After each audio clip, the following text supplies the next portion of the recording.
जिस प्रकार से उस धूर्त ने सबसे वचन लियो है, मुझे विश्वास हो गयो है कि कछु न कछु गड़बड़ अवश्य है नंद।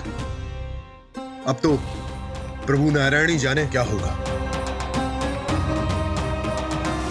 जब उन्होंने ये मार्ग चुन ही लियो है तो उन्हें इस पर चलना भी हो, फिर चाहे उन्हें धन मिले या दुख। तो क्या अब आप गोकुलवासियों का साथ ना देंगे?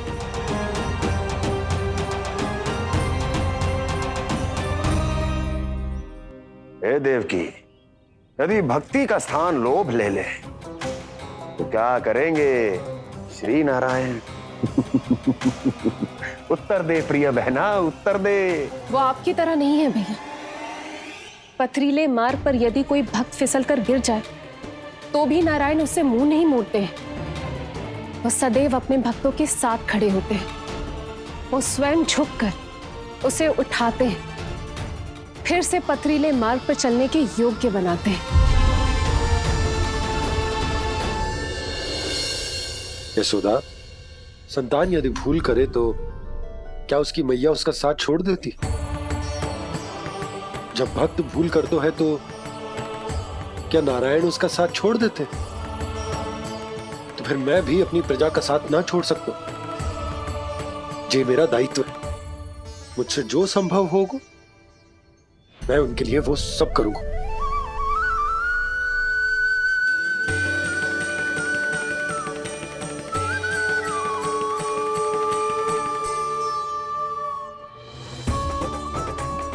आपने सही कहा बाबा।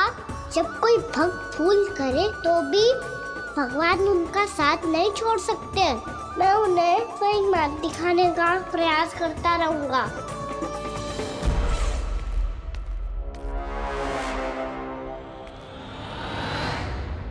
सत्य तो ये है, नारायण उन्हें लोभ तो क्या किसी भी जाल में नहीं फंसने देते, किसी भी जाल में नहीं फंसने देते हैं।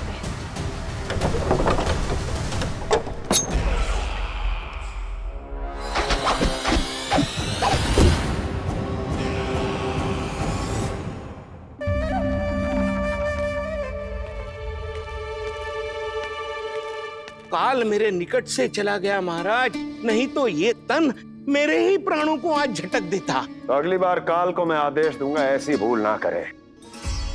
और जो सूचना तुम लेकर आए हो यदि वो अप्रिय लगी, परंतु महाराज मैं तो अत्यंत शुभ समाचार लेकर आया हूँ। गोकुल के सारे ग्वालों और ग्वालिनों ने ये प्रण लिया है कि कल से वो सारा दूध, दही, मक्खन केवल मुझे ही देंगे।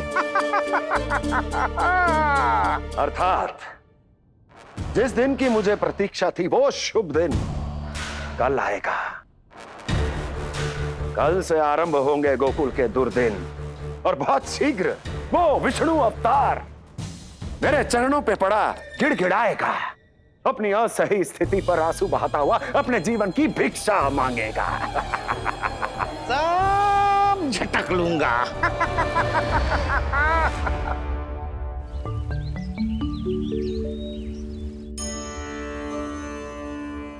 आंखें खोल कर आना। और कितनी देर ध्यान में बैठे रहेगो? सुबह जब कोई गहरे चिंतन में हो तो उसमें व्यवधान नहीं डालते। चिंता? कैसी चिंता?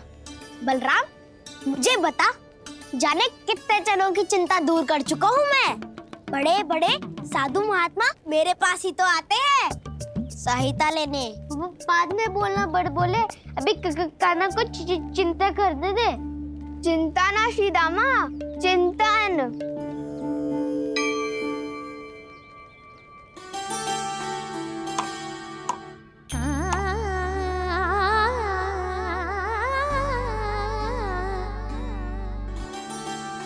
फिर किस वस्तु के पीछे भाग रहे हो आप सब?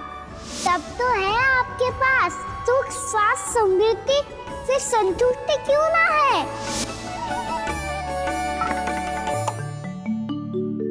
यशोदा, ये चूरमा हमें दोपहर की आरती से पहले बनाना है और बालकों को स्नान भी तो करवाना है। और तुम न जाने कौन से विचारों में खोई हुई हो। यही सोच रही थी जिज्जी कि बालक कितने शीघ्र बड़े हो जाते हैं ना। आज जो बड़ी बड़ी बातें कर रहे हैं कल को बड़ा काम भी करेगो, नाम होगो, प्रसिद्धि मिलेगी, दसों दिशाओं में डंका गूंजेगो। ये तो अच्छी बात है ना? हाँ, अच्छी बात तो है, पर बड़ा होके संसार के चक्करों में फंस के कहीं अपनी मैया को ही ना भूल जाए। ये तो संभव ही नहीं है। चलो करो जल्दी।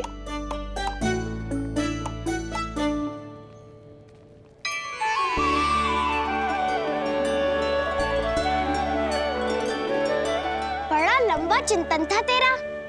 कोई गंभीर समस्या आ गए हो क्या? हाँ, माखन की समस्या तो है। कटौती भी बहुत बढ़ गई है काना। अब तो चखने को भी ना मिलता माखन। सारा का सारा उस व्यापारी के पास चला जाएगा आज दोपहर को। ना जाएगो? कैसे? हमें सही समय में सही स्थान पे पहुंचना होगा।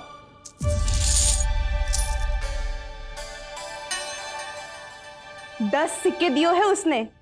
5 मटकी माखन देकर आज ही हिसाब बराबर कर लूंगी, ताकि कल और धन अर्जित कर सकूं।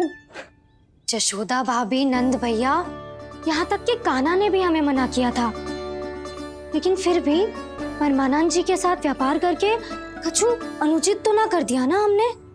अनुचित? ना ना, बिल्कुल ना। यदि जे अनुचित होता तो श्री नारायण हमें जे करने ही ना देते, कछु ना कछु उपाय करके रोक लेते। अरे मैंने रोका तो था। रोका था? किसको रोका था कान्हा? सबको रोका था। लोग के जाल में मती फंसी हो। मैं तो अब भी कह रही हूँ, यदि मैं कोई भूल कर रही हूँ तो श्री नारायण जी आए और मुझे व्यापारी जी को माखन देने से रोक ले। बस इसी की तो प्रतीक्षा कर रहा था मैं। किसकी प्रतीक्षा? उचित समय की। देखा, कुछ ना किया नारायण ने। मैं तो कहती हूँ तू भी समय व्यर्थ मत कर। दोपहर तक का समय दियो है व्यापारी जी ने। शीघ्र घर जा, सारा माखन मटकी में भर और मेरे साथ ही मेरे सकट से ले चल। सारा माखन देना पड़ेगा? और नहीं तो क्या, जय तो वचन दिया है व्यापारी जी को। सारा माखन व्यापारी को दे दियो तो कान्हा मेरे घर माखन चोरी करने नहीं आएगो। कछु तो करना होगा। इससे क्या होगा? क्या बोल रहा है कान्हा? ठीक से बता ना। किसका यहाँ जाना है? कब जाना है? सूची के अनुसार आज तो बसंता के घर जाना है। नाना, ना कान्हा, तुम सब आगे जाओ। क्या होने वाला है और कब होने वाला है, मेरे आने से पहले सब पता करके रखो। हाँ, सुलक्षणा चाची के घर तो पूरी तैयारी के साथ ही जाना चाहिए। लग तो है, इसलिए मालिश करवा के बैठो है कान्हा। हो गयो प्रयास, आप शीघ्र जाओ। उचित है।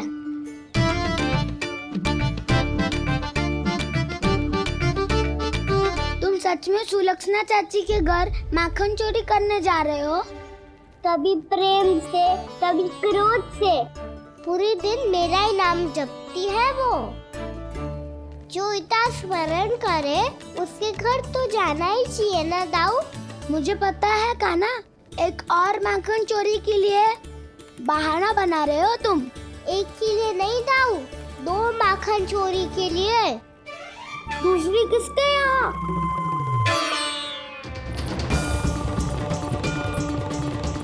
उनके यहाँ।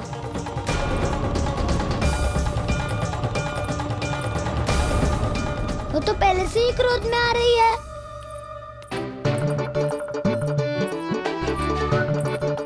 सब पता है मुझे, तू सबके घरों में माखन चोरी करतो है और अपनी मैया के सामने एकदम भोला बालक बन जातो है। चकित क्यों हो रहे हो? सब जान गई हूं मैं। मेरी सखियां ना कभी झूठ ना बोलती, और वैसे भी तुम पे झूठा आरोप क्यों लगाएंगी वे? सबके सब इतना स्नेह करती हैं तुमसे, और स्नेह तो मैं भी करती हूँ तुमसे।